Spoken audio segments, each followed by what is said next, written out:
Olá, pessoal, sejam bem-vindos a mais um episódio da série No Original. Eu sou Felipe Moura, sou exegeta da Bíblia Hebraica, também psicanalista.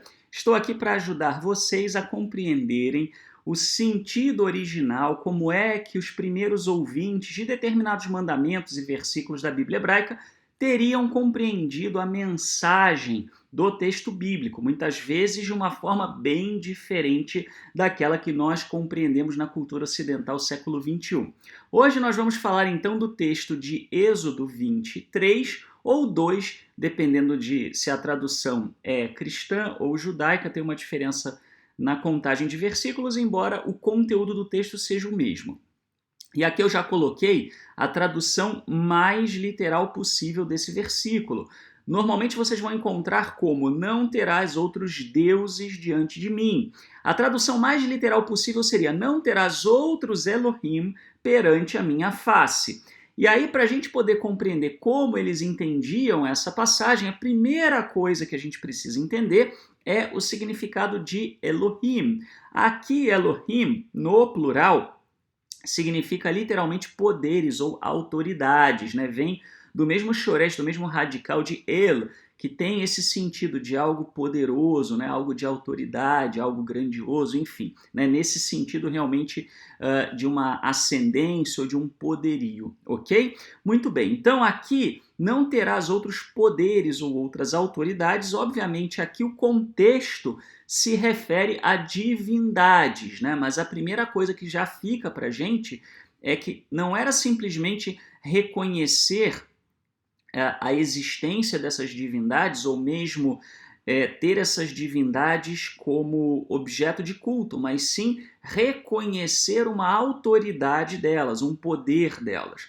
E perante a minha face, né, nós temos no hebraico, literalmente, al-panai, no hebraico bíblico, al-panai no hebraico moderno, literalmente perante a minha face. E o que isso significa no contexto original das escrituras? Bom, para os semitas da antiguidade, cada terra, cada território tinha uma divindade, né? E a divindade da terra prometida, da terra de Canaã, era o Eterno. Tá? Depois, eu já coloquei aqui uma observação, tá? Futuramente viriam a entender que o mundo inteiro pertence ao Eterno, né? Você tem isso, por exemplo, no Salmo 24 e muitos outros textos. Mas é importante vocês entenderem o seguinte, num primeiro momento, tá? O pessoal de Israel, de Judá, eles não entendiam ainda que o Eterno era uma divindade única no mundo. Eles entendiam que o Eterno era a divindade daquela terra.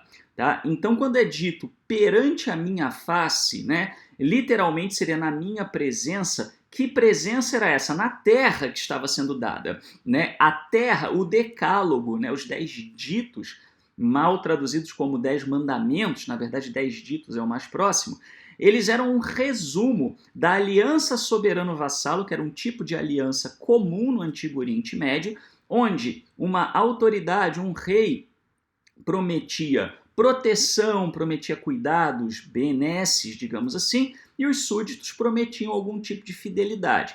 Tá? Então, eu falo bastante sobre isso nas aulas de Êxodo, tá? Mas aqui é só para a gente dar um resumo. Então, esse resumo, né, também que aparece no Decálogo, ele tem a ver com isso. O povo vai entrar na terra, ele terá uma aliança na terra e ele tem algumas obrigações. Né? E dentre essas obrigações era reconhecer um único soberano naquela terra. Eu não vou reconhecer nenhuma outra autoridade sobre esta terra que não seja o Eterno. Tá? Depois, isso futuramente, o povo vai evoluir no seu entendimento, isso não veio logo de cara, né? Eles vieram de uma cultura politeísta até chegar no monoteísmo, foi uma trajetória.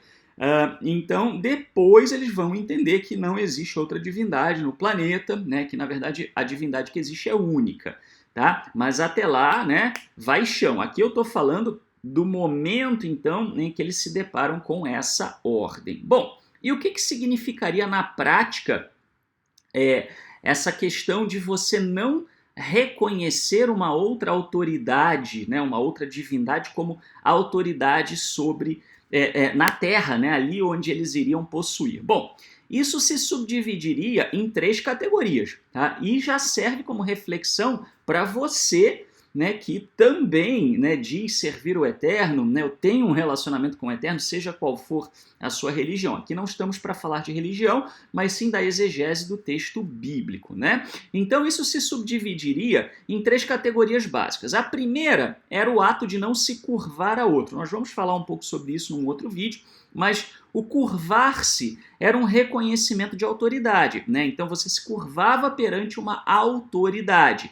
Então aqui eu não vou reconhecer uma outra divindade como tendo autoridade sobre mim, né? Então eu não vou prestar reverência, né? Eu não vou oferecer algo, né, como se fosse um tributo. As ofertas eram como se fossem tributos dados às divindades, assim como se dava tributo a um rei, né?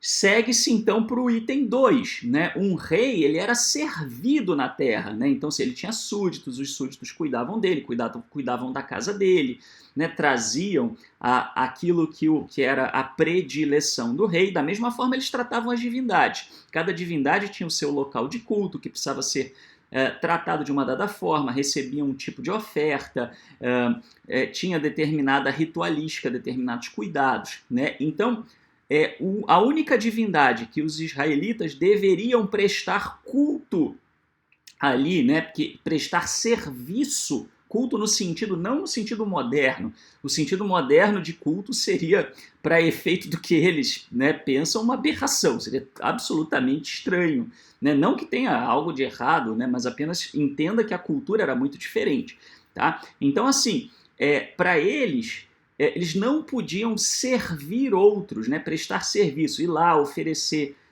oferta queimada, ter objetos sagrados, ter um local, né, onde eles iriam prestar essas homenagens, esses cultos, oferecer incenso, fazer a ritualística deles. Não podia ter nada disso, né, relativo a outras divindades. Da mesma forma que eles não podiam ter 2 reis, não podia ter 2 palácios na terra, né, com cada um com o seu rei. Tá? A terceira coisa, não podiam ter medo de outro, né? O temor, literalmente o ter medo das consequências, não é o medo pânico, né? Mas o medo no sentido né, o medo reverente, né? Nossa, as consequências aqui são complicadas se eu deixar se eu deixar de andar na linha. Eles tinham isso com os reis e tinham isso também com as divindades, né? Então o temor de uma retaliação. E como é que eles entendiam que as divindades retaliavam? Se retirando do local, deixando eles desprotegidos, deixando de dar bênçãos. Bênçãos para eles era uma coisa muito física, muito material, era chuva, era colheita, né? Deixando de protegê-los de invasões de estrangeiros, né? Então, assim, eles tinham muito medo das divindades, e esse medo das divindades fazia com que eles fossem lá e oferecessem, talvez, por exemplo, fizessem uma oferta queimada a uma dada divindade. E muitas vezes o pessoal naquela época entendia assim, né? Por que essa questão de não ter a outro é importante? Porque não era tão óbvio para eles quanto é para nós. Para eles a coisa funcionava mais ou menos assim: se eu dou o que o Eterno pede, por que eu não posso também dar alguma coisa que Baal peça? Né? Desde que eu não esteja diminuindo do que eu dou para o Eterno, por que eu não posso também servir a Baal Peora, né, por exemplo? Tá? Eles pensavam assim, né, já que eu não causo prejuízo ao Eterno se eu der alguma coisa a Baal que eu não daria ao Eterno, né? Então, aqui diz não pode fazer isso, tá? Não pode reconhecer um outro como autoridade, não pode prestar serviço ao outro, não pode ter medo de uma outra divindade, né? Até porque os sacerdotes de outras divindades, etc., usavam muito, né? E infelizmente muitas religiões ainda usam isso, o mecanismo do medo, né? Para subjugar as pessoas, né? Para fazer com que as pessoas realmente, vamos dizer assim, se desprendessem dos seus bens, das suas coisas, para poder servir àquela outra divindade, né? E fica também aí uma reflexão, né? Se você se diz monoteísta, leia-se né? Um único theos, né? Uma única divindade, é a raiz, né? O radical aqui da palavra no português, mas você teme, né? Outros seres espirituais, outras autoridades, né? Tem gente, por exemplo, que diz servir o Eterno, né? E tem pânico do diabo. Não vou aqui entrar no mérito se diabo existe ou não, o judaísmo tem uma visão, o cristianismo tem outra. Não estou aqui para falar de religião, mas para dizer o seguinte: se você teme essa figura ou qualquer outra, você não é monoteísta e você está contra o que a Bíblia hebraica diz, principalmente lá em 2 Reis 17:35, tá? Então, assim, temor é só pelo eterno, é só do eterno, é só para o eterno. Era assim que eles entenderiam, dentre outras coisas, né, o não ter outra autoridade, ok? Pessoal, se vocês gostam, né, desse tipo de abordagem mais acadêmica, né, tá aqui a bibliografia, aliás, se alguém quiser se aprofundar no tema, né, deste vídeo, eu sempre deixo a bibliografia.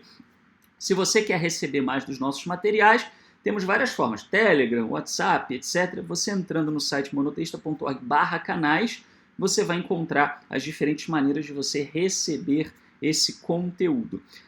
E se você gosta desse material, nós não temos nenhum tipo de monetização do YouTube, ninguém nos paga nada por visualizações, tá? E assim, é muito importante que todos auxiliem. Às vezes eu recebo até elogios de pessoas, né, no privado, no e-mail, e as pessoas simplesmente não ajudam, né? Então, se você gosta, né, não basta você simplesmente deixar uma palavra de agradecimento, mas ajude também o trabalho a se manter, né? Todo o recurso arrecadado é voltado exclusivamente para a produção de novos materiais. Então você pode ajudar o nosso trabalho através do Pix que aparece no seu vídeo, universomonoteísta@gmail.com, nosso e-mail, nossa chave do Pix é também o meu e-mail de contato.